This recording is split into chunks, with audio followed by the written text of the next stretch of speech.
Mr. Boone, I find you a very difficult man to deal with. Well, I don't aim to be difficult, Mr. Murchison. I just don't want to sell my property. But you realize, don't you, that the property you speak of is mostly wilderness. Now, you obviously don't have the capital to benefit from that potential. We have. Undeveloped land is a sinful waste. Well, according to your lights, I must be the most sinful man in the country. But I aim to stay that way. You're quite sure that you won't reconsider? We're offering you a small fortune. Well, Mr. Murchison, it may seem strange to you, but I know what to do with that land. I wouldn't know what to do with all that money. In that case, we'll have to be satisfied with buying the adjoining properties. Now, you can try that, too. But to be perfectly honest, I'm going to advise every settler in Boonesboro against it. Good day, Jim.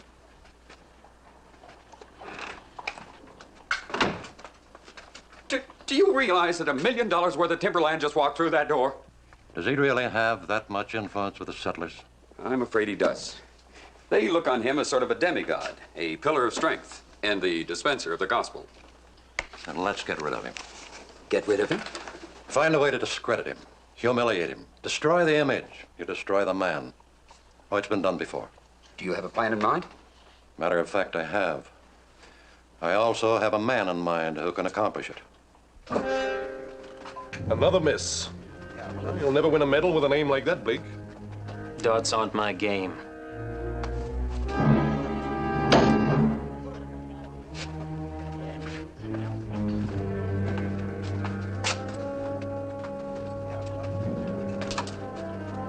At my game, I'm still on top.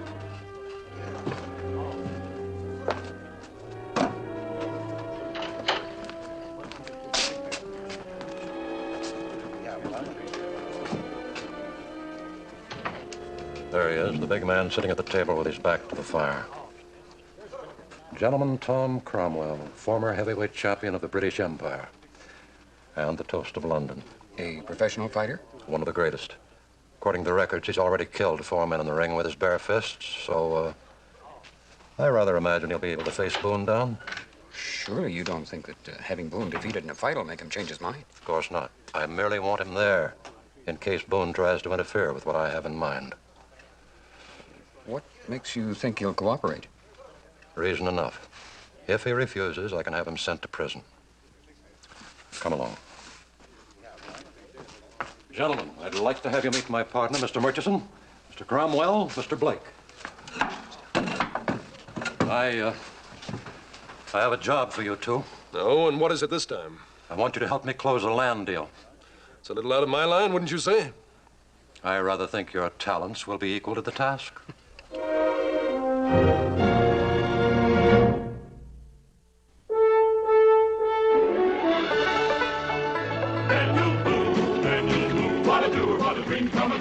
Daniel Boone. From a coonskin cap on the top of old Dan to the heel of his rawhide shoe, the rippin'est, roaring'est, fighting'est man the frontier ever knew. Daniel Boone was a man, yes, a big man, and he fought for America to make all Americans free. What a Boone, what a doer, what a dream come true was he.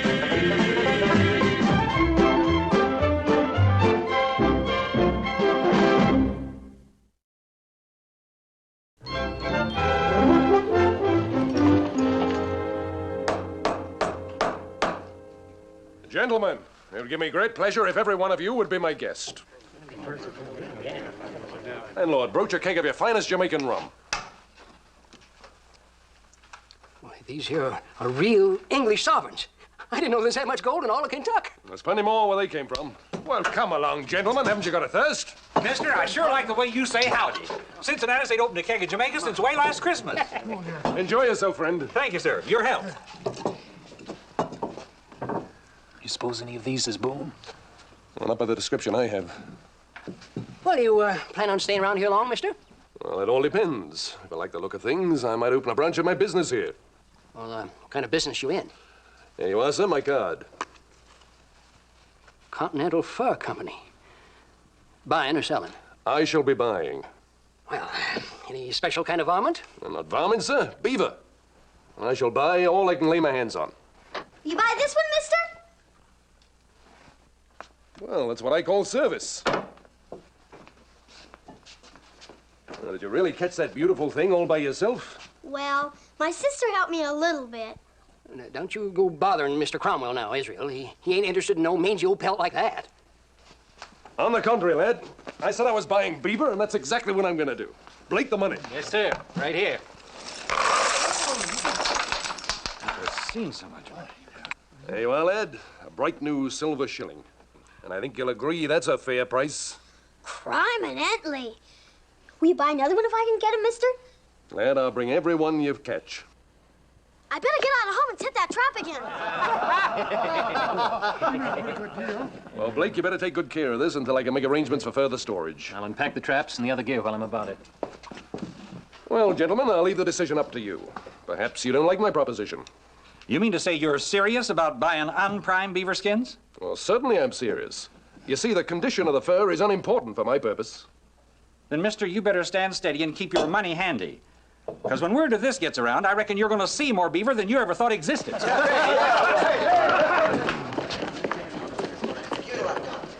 Hey, and fellas, if you run out of traps, I'll furnish all you need.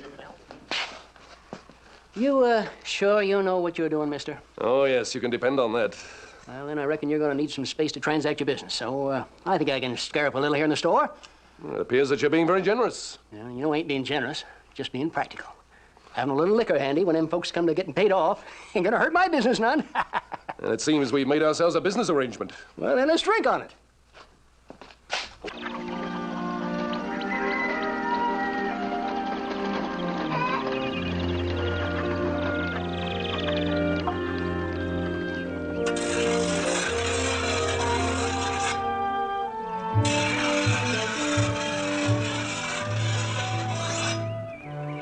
Sharp enough to suit you? Oh, I reckon we got the job done. Dan? Oh, This is Ann Denning, Mrs. Hastings' niece. She's visiting from Philadelphia. I've been showing her the valley. pleased to know you, ma'am. Pleasure's mine. I've heard so much about you, Mr. Boone.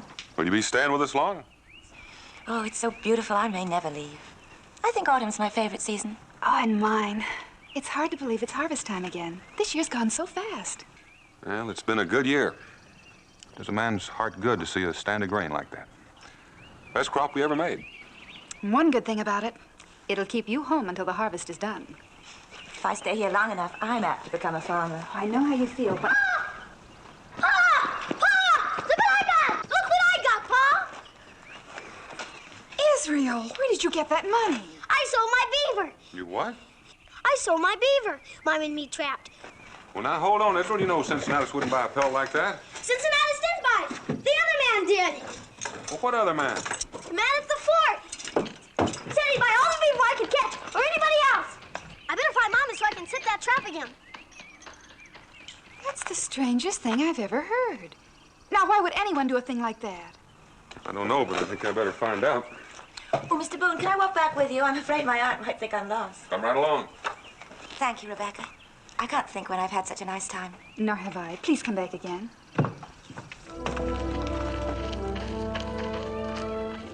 Oh, Dan, don't forget my knit bobbin.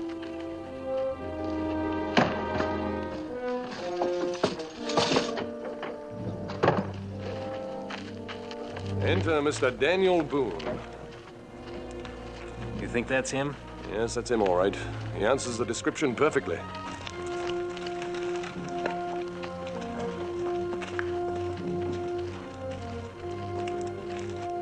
You know those men? I don't think I've ever seen him before. From the way the tall one's looking at you, he must know you. I hate to disagree with the lady, but I figure he's staring at you and not me. What a nice compliment. Thank you for letting me walk with you. I'm sure we'll meet again. Sure we will. Don't forget your wife's knit bobbin.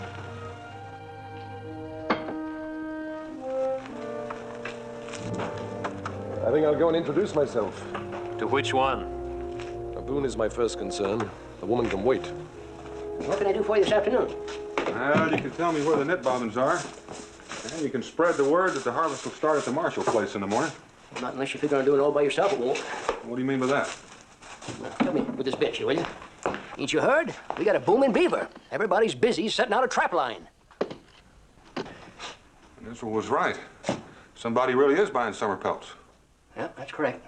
I'll get you them bobbins. I'd like to meet this man. I think that can be easily arranged.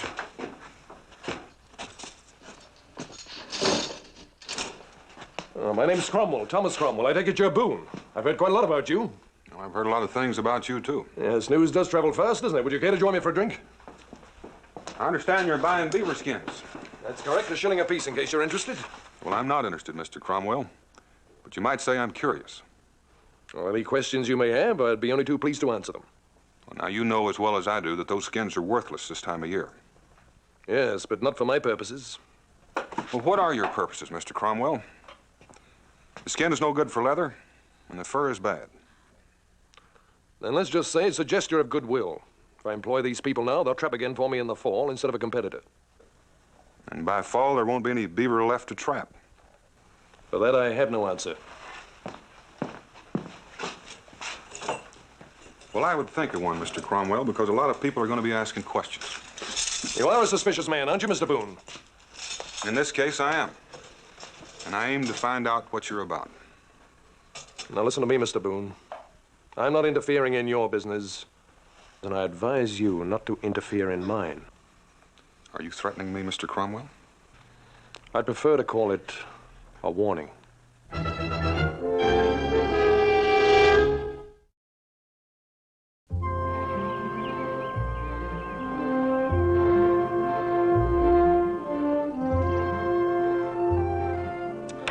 Slow this way. We need more traps. You see, even if we caught a beaver a day, it would take us nearly 3 weeks to earn a gold sovereign. How many shillings in the sovereign? I told you, it takes 20. Well, if we had 2 traps, we could earn 20 shillings in 10 days. And if we had 20 traps, oh, don't you see? We need more traps. Hey, that Mr. Cromwell has a whole bunch of traps. And he said he'd let anybody use them who wanted to. My, Israel, haven't you finished your breakfast yet? Israel Boone, you haven't even started. You know how many shillings are in a sovereign, Ma? Yes, and I know how much porridge there'll be in your stomach. Come on! This goes right here, and here it stays until that bowl is empty, young man. And as for you... Oh, I'm all finished, Ma. Oh, that's better. Maybe we can get some chores done around here this morning. Around here? Were you thinking of going to work for some other family? No, it's just that... Well, I thought maybe you needed something from the store. Oh. Well, your father did forget that knit bob and asked him to pick up for me yesterday. Oh, we'll go pick it up for you this morning. We? Israel and me. Oh, the 2 of you for one little knit bobbin. Well, we mustn't ask that Mr. Cromwell. Ow! We're supposed to be eating your porridge, remember? Well, you don't have to break my shin bone. What is between you two? You've been absolutely moony ever since... Oh, Mr. Cromwell. You were thinking of borrowing some more traps from him so you could go into the fur business, is that it? Well, we didn't figure on setting up at a business exactly. It's just in our spare time, kind of. Very well. Go ahead and ask him. Gee, thanks, Ma. I'll be right back.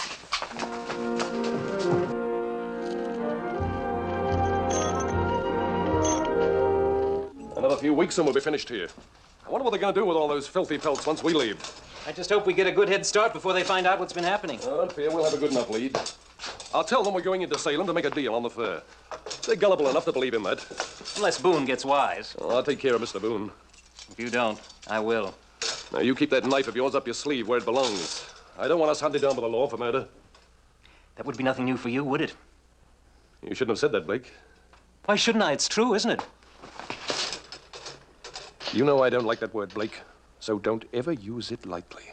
Well, you take your hands off me. I don't like to be pushed around either. You remember that.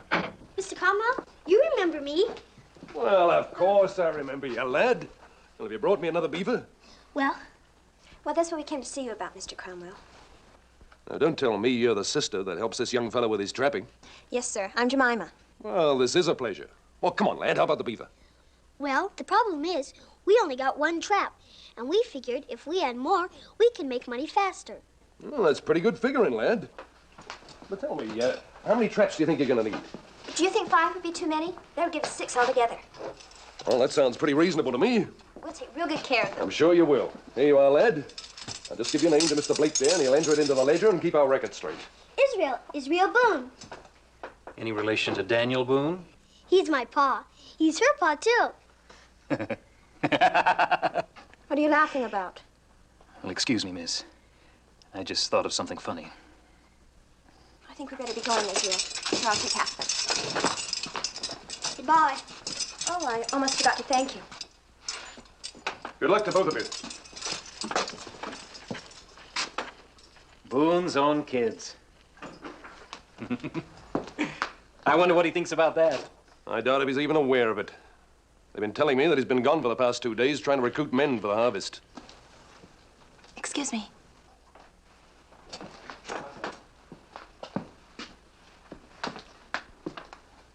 Can I be of any assistance? Oh, I'm afraid not. I was looking for Cincinnatus. I'm afraid he's busy out there in the storeroom at the moment, but can I be of any help, Mrs. Denning, Anne Denning, Mr. Cromwell. You see, I've heard about you. And, it's Miss, not Mrs. Would you care to come in and wait? Oh, thank you. I'll come back later. Forget about it, Tom. Whatever it is you're thinking about, Mr. Hamer wouldn't like it. Well, fortunately, Mr. Hamer isn't here. Mr. Hamer isn't as far away as you may think. We're meeting him tonight.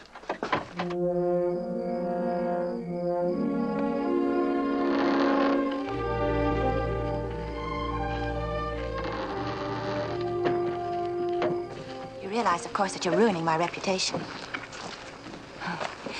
Judging from the way I behaved yesterday morning, you must think me a bold, brazen hussy. A mistaken first impression. Please accept my apologies. Oh, there's no need to apologize. It was quite deliberate on my part. But then I thought that a man of your background would recognize it as a trick that women sometimes use to gain attention. Of my background? Well, what I imagine your background to be. And what's that? Oh, younger son of titled family, out to seek his fortune in a new world. That's very flattering. And I'm wrong. And you're not what you seem to be. Must I go on guessing? All we've done tonight is talk about me. That's because I wanted to know more about you. And I want to know more about you. And so, now it's your turn to do the talking. If you knew everything about me, perhaps you wouldn't want to see me again. That's not true. How do you know it isn't? Call it woman's intuition. A highly overrated way of forming an opinion. What are you trying to do? Make me think terrible things about you? I was just trying to make you curious enough to want to see me again, that's all. Well, you've succeeded in that. And I really must go. Tomorrow, then? You can come for supper if you like. There's nothing I'd like better.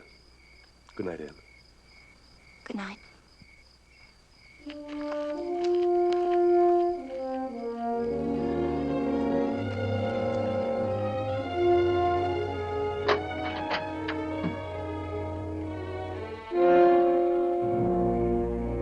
What took you so long? Well, we couldn't leave without some sort of explanation. I suppose not. That's unimportant now. How are things progressing? Smooth as silk, sir. Smooth as silk. They took one look at the money and swallowed our story, hook, line, and sinker. There's a few of them haven't borrowed extra traps yet, but they'll come around. You can bet there'll be no crops harvested in Boonesboro this year. My word on it. It'll be a hungry settlement before the winter's done. A hungry settlement or an empty settlement, it doesn't matter. Just as long as they'll be forced to sell. You can depend on it. What about Boone? He's away right now trying to recruit men for the harvest. The settlers are paying no attention to him. Without their help, he'll be forced to give in. Well, I want more than that. Then give me time. If I'm to kill Boone, the challenge must come from him first. That was part of our agreement. Oh, yes, of course. Well, I don't care how you accomplish it. I just want Boone dead.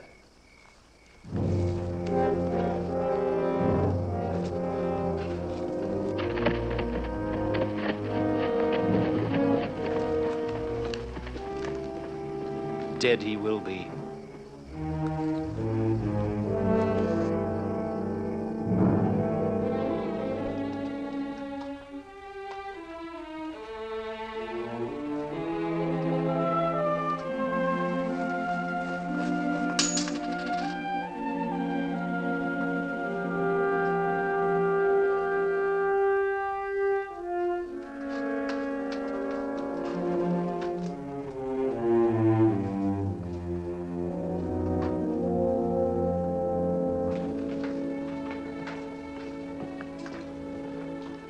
You look awfully tired, dear.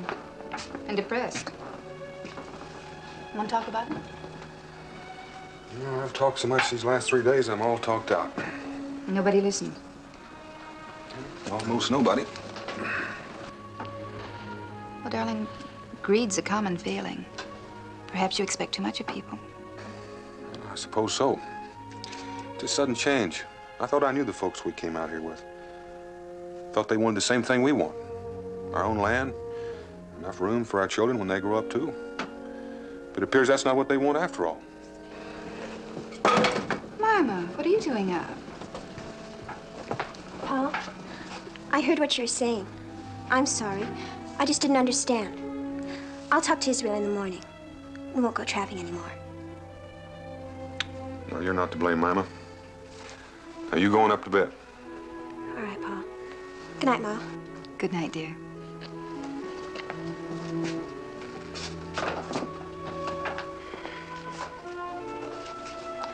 No, man just can't sit around and brood with a family like that. You know, I've done my best and failed.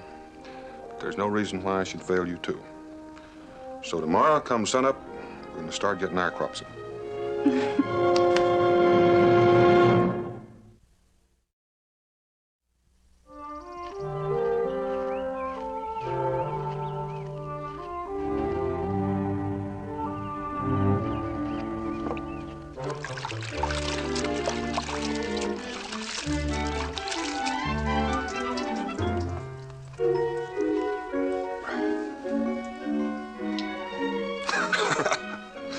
Bingo!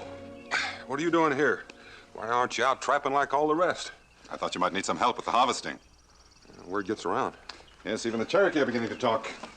They say there's a madness in Boonesboro. They watch the white man wading the streams from dawn till dusk, trapping for furs that are not yet in their prime. While at home, they let the crops grow rank in the fields. A whole summer's labor wasted.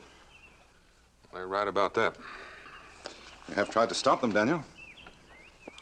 Well, talking doesn't do much good when somebody else cries gold. You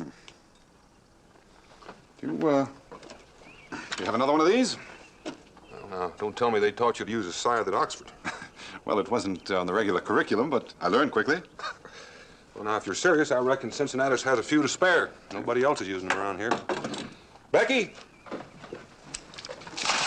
Yes? Gonna go at the fort and pick up another scythe. Mingo's gonna help with the crops. Be back soon. We'll be ready. 17, 18, 19, 20 pelts. That's 20 shillings. See, there's a place in the storeroom for these, will you, Blake? Here we are. That's 1 gold sovereign, Mr. Tupper. 20 shillings. Not bad for a few days' work, huh? Oh, it's fine, just fine, Tupper. Now, we'll put that on your account, and you'll owe me a little over 4 pounds. I'll tell you what. I'll put 15 shillings on my bill, and then that'll leave me 5 shillings to buy my friends a drink. Well, I'll tell you what. We'll just put the whole thing on your bill, and your friends can go thirsty. Oh, Daniel, I ain't seen you around for a couple of days. Cincinnatus? You too, Mingo. You know Mr. Cromwell here? I have another pleasure. Well, you two being from London, so to speak, I figured you might have a lot in common. Oh, so you're from London? I grew up there. Well, I hardly expected to meet a Londoner out here. Especially one who looks so little like a Londoner. Yes, you would look a little odd promenading in Berkeley Square, to say the least. I left England quite a few years ago. We must have a talk one of these days. Yes. Don't tell me you two been out trapping beaver. Oh, we've got better things to do, Tupper. Yes, Mr. Boone doesn't share the general enthusiasm over making money, although his children seem to take a different view. Well, you can't blame them too much. They're not like Tupper here. They're too young to know better. You got some objection to my making money? It's not the money I object to. It's what's happening because of it. And what's that, may I ask? The crops are not being harvested. Well, is that true, Mr. Tupper? Are you really neglecting your farm merely to run a trap line? Me? Farm? Well, Tupper here has sowed a few wild oats in his time. That's just about as close as he's come to working the land. That's close enough. That's not true of the others. They put in a lot of time and work on their crops. They're the ones I feel sorry for. Well, you sound like there's some kind of a disaster, Daniel. What else would you call it? Well, I know, but it ain't that bad. Well, it will be. Unless you plan on hauling provisions down the wilderness road in the dead of winter. Now, Daniel, you know that road is not passable in winter? I have an idea Mr. Cromwell knows it, too. You are implying, I take it, that I am making a deliberate attempt to starve out this settlement. I am. Now, why would I want to do a thing like that? I haven't figured that part out yet. And when you have, what do you intend to do about it? I don't know. Listen, Alice, I need 2 hand sickles and a scythe. Well, come on out to the storeroom and see what I can do for you.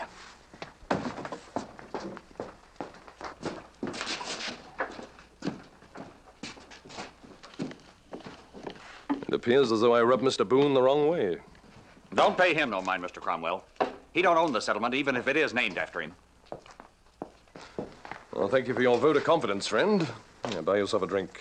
Thank you, Mr. Cromwell. Your health, sir.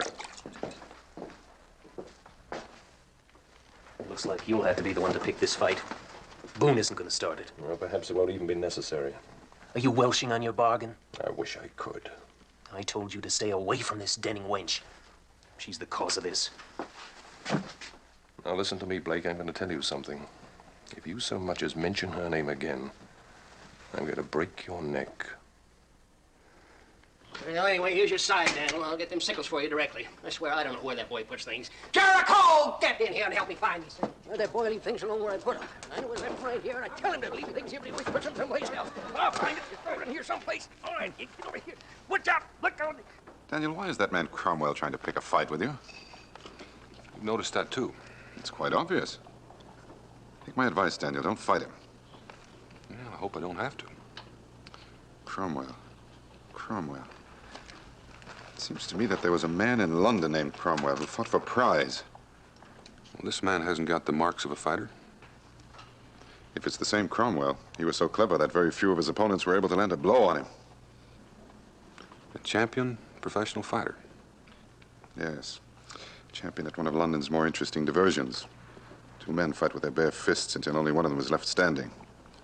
The winner receives a prize in money, but the loser frequently is left crippled or dead.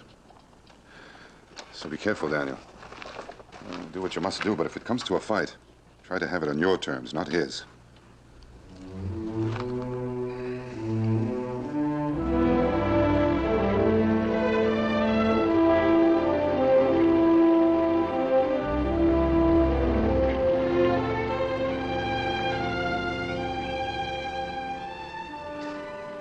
It's beautiful, isn't it? You come here often, Anne? No, not often. It's a sort of local trysting place. Well, reserved for courting.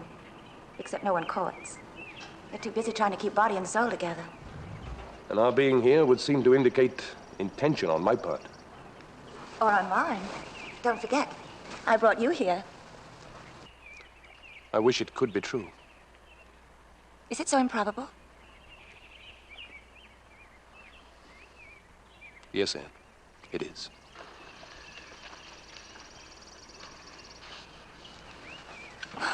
I didn't mean to pry. It's just that I'm interested in you. Interested in what? My way of speech? My manners? My noble bearing? Please don't mock me. I'm not mocking you, Anne. If anything, I'm mocking myself.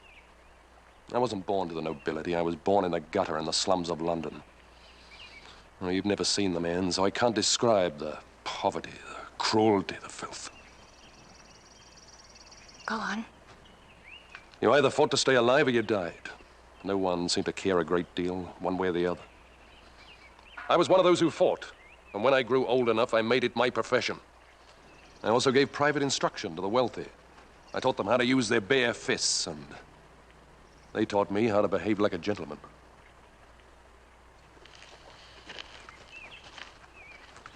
And that's what you were afraid to tell me? You couldn't choose the place where you were born. You became what circumstances made you. No, Anne. To say I fought other men for money is not sufficient. Because every time I met an opponent, I had one idea in mind. That was to destroy him completely and ruthlessly. Well, is that what circumstances made me? Take a look at these hands. 4 people have died as a result of the beatings I gave them. Take a good look at them, Anne. They're the hands of a murderer.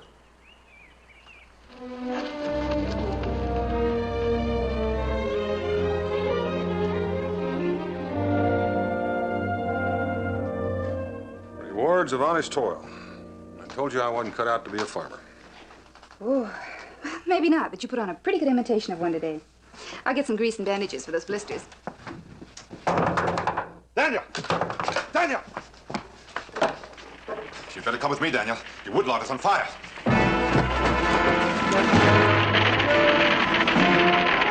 Cut a fire break and try to see the crowd. May go get an axe.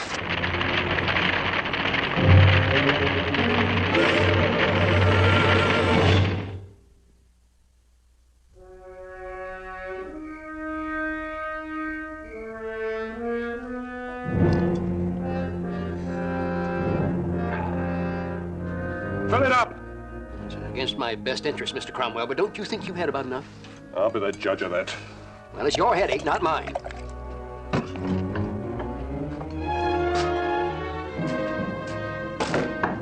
Oh, Daniel.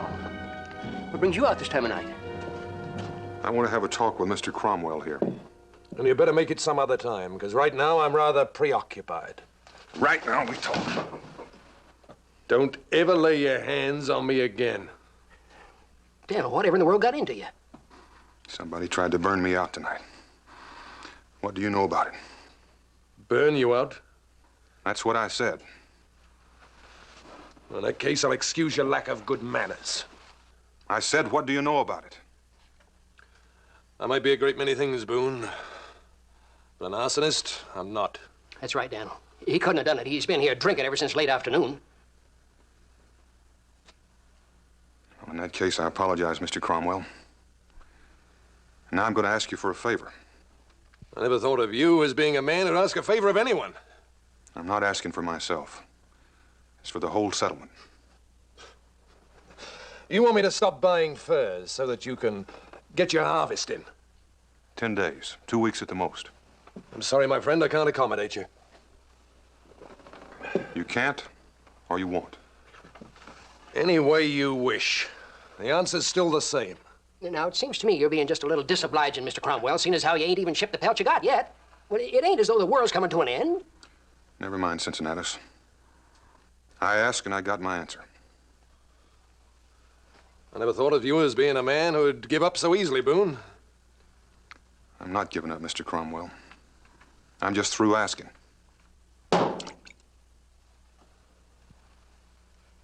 Sooner or later, it was bound to come to this. All right. When would you care to settle it? Any time, any place. Then let's say tomorrow morning at 10. Right here in your town square or whatever you call it.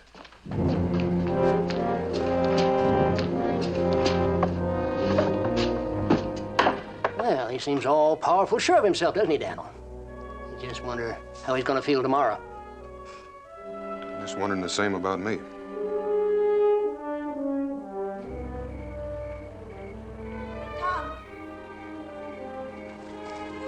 Tom, I thought I might find you here.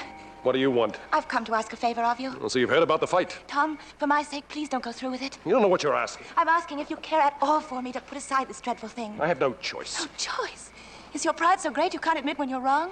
It's not a question of being right or wrong. It's a question of going to prison. Prison? Yes, prison. There was one fight and one killing I didn't tell you about because it didn't happen in the prize ring. A man attacked me with a knife, and I had to kill him in self-defense. And unfortunately, there was only one witness.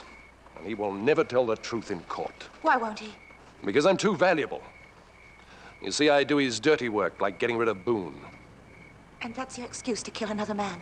The only law I know is the one of self-preservation. Now, why don't you forget you ever knew me and go home? Tom. I said go home.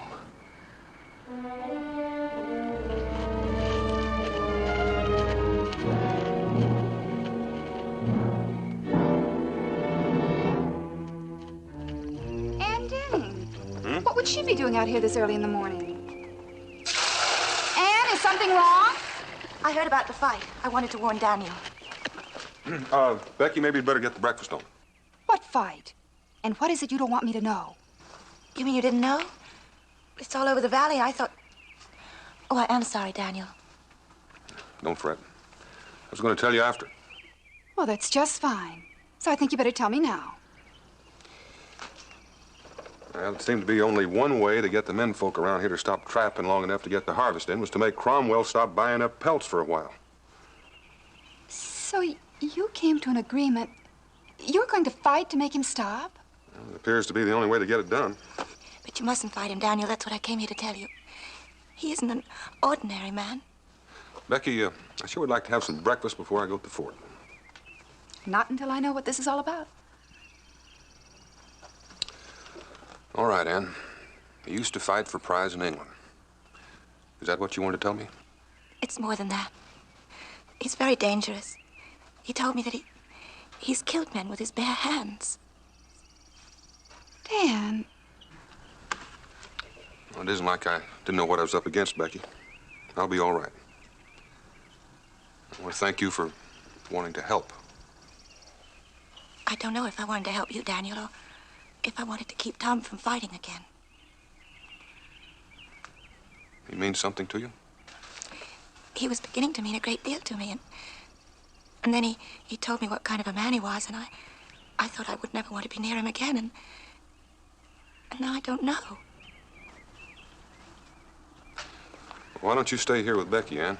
She's pretty good at helping people get their feelings sorted out.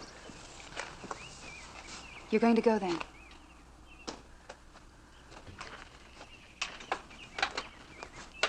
I'm going, Becky.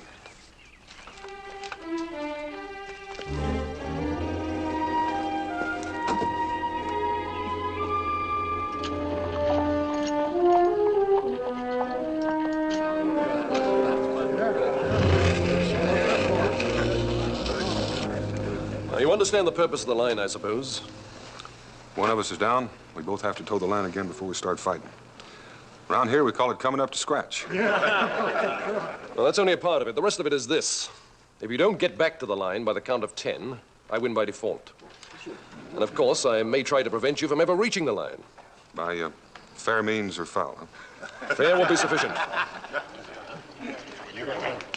Naturally, the same rules apply should you be able to knock me down. Whoever would think it might come out that way. I expect that he'll be very fast with his hands. And he'll know more about wrestling than both of us put together. You see, in the type of fighting that he's used to, it is permissible to use wrestling holds and also to kick a downed opponent while he's trying to rise. So if you do try to get up, make sure that you can do it quickly. Presuming, of course, that he's able to knock you down in the first place. Well, thanks for that.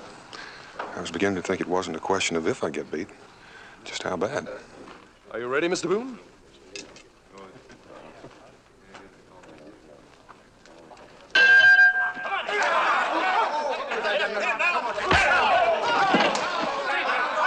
Daniel, come on, get up.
You told me this man Hamer could clear you if he told the truth.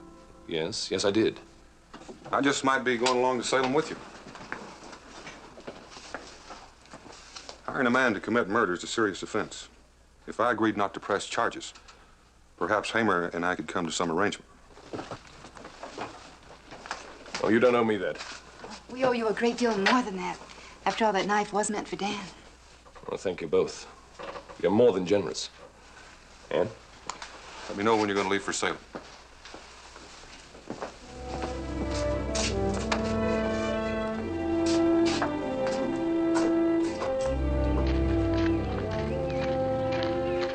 know, I might just take you to Salem with me. And we'll stand up for him. You know, I might just take you up on that.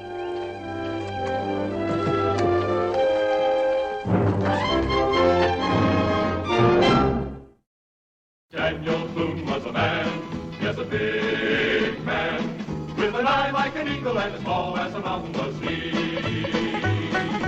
Daniel Boone was a man, yes, a big man. He was brave, he was fearless, and as tough as a mighty oak tree. From the coonskin cap on the top of old Dan to the heel of his rawhide shoe, the rippenest, roaringest, fightingest man the frontier ever knew. Daniel Boone was a man, yes, a big man, with an eye like an eagle and as tall as a mountain was he. Daniel Boone was a man, yes, a big